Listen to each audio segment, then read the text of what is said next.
Наша віра до Воскреснутого Ісуса – то найвекше багатство і найвекший скарб, який ма кожний християн. Бо Ісусово Воскресення – то фундамент і основа християнства.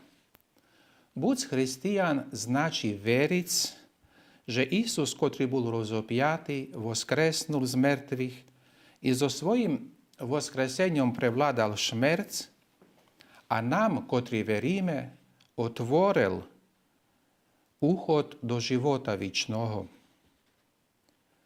Щоб ми зачували тот наш християнський ідентитет, положимо до стредиска свого живота праве віру до Воскреснутого, бо славяці Христово Воскресення виражуємо віру і надію до нашого власного Воскресення.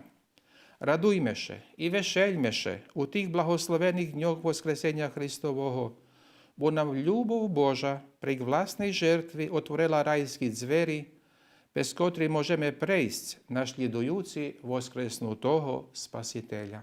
Вінчуєм щасливі свята, най буду благословені і охаб'я у нас і у Швеці, не відсцируючи печать нашого дожиця Воскреснутого Христа.